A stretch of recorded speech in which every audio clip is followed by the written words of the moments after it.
আসসালামু আলাইকুম ভিউয়ার্স, মায়ের দোয়া ড্রাইভিং ট্রেনিং সেন্টারে আপনারা যারা ড্রাইভিং শিখেন আর যারা নতুন স্টুডেন্ট রয়েছেন, মোবাইলটা একটু উপরে ধরুন। আর যারা নতুন স্টুডেন্ট রয়েছেন আমার কাছে যারা ম্যানুয়াল গিয়ার ড্রাইভিং শিখেন তাদের জন্য এই ভিডিওটি করা। এটা হচ্ছে একটা টাটা EX2 পিক আপ। তো যাকে একটু গাড়িটা একটু দেখাও তো, একটু সামনে বডিটা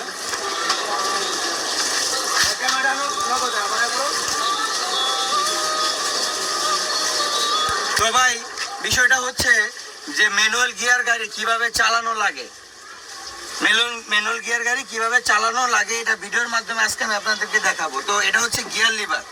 আমাদের ওই যে 90 গাড়িটা ম্যানুয়াল গিয়ার, ওইটারও এরকম ম্যানুয়াল গিয়ার আছে। তো দাও ক্যামেরাটা দাও আমার কাছে একটু।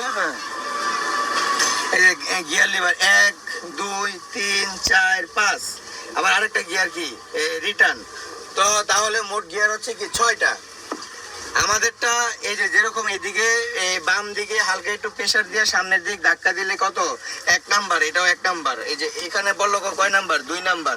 আবার একটু সামনে না বরাবর দিলে কি 3 নাম্বার, আবার বরাবর দিলে কি 4 নাম্বার, আবার এই মাঝামাঝি করলে নিউট্রাল, আবার এই যে বরাবর এদিকে হাতের ডান দিকে একটু প্রেসার দিয়ে সামনের দিক দিলে কি 5 নাম্বার গিয়ার।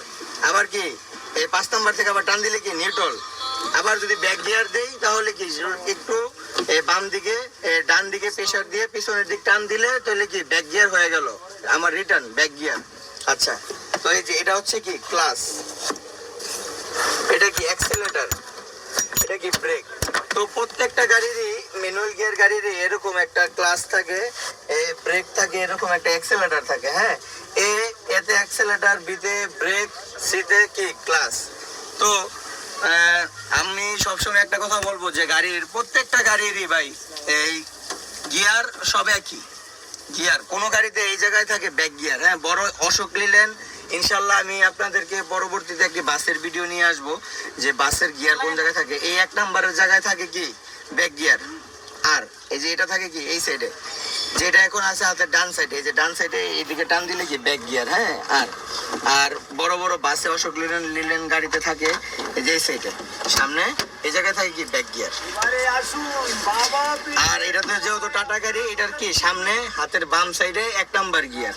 তো আমি বিশ্বাস করি যে আপনারা আমার এই ভিডিওর মাধ্যমে এই ম্যানুয়াল গিয়ারটা টাটা গাড়ি কিভাবে চালাতে হয় বুঝতে পেরেছেন। তো গাড়ি আসলে কোনো বিষয় না, গাড়ি অটো গিয়ার, এই ম্যানুয়াল গিয়ার। আর গাড়ির আসলে বড় গাড়ি হলে বড় মাপ, ছোট গাড়ি হলে কি ছোট মাপ, এইটাই ডিফারেন্স। বড় গাড়ি হলে একটা জায়গা দিয়ে যাইতে কি বড় একটা জায়গা লাগে, এই জায়গাটা বড় লাগে। আর যদি ছোট গাড়ি হয় তাহলে অল্প চিপা চাপা জায়গা দিয়েও কি গাড়িটা চলে যেতে পারে। তো আপনারা সবাই ভালো থাকবেন, সুস্থ থাকবেন। আর যে কোনো বিষয় জানার জন্য অবশ্যই কমেন্ট করবেন। মায়ের দোয়া ড্রাইভিং ট্রেনিং সেন্টারের যে পেজটা আছে এই পেজে আমি অবশ্যই কমেন্টের মাধ্যমে আপনাদেরকে বলে দেবো। সবাই ভালো থাকবেন, সুস্থ থাকবেন। আসসালামু আলাইকুম, আল্লাহ হাফিজ।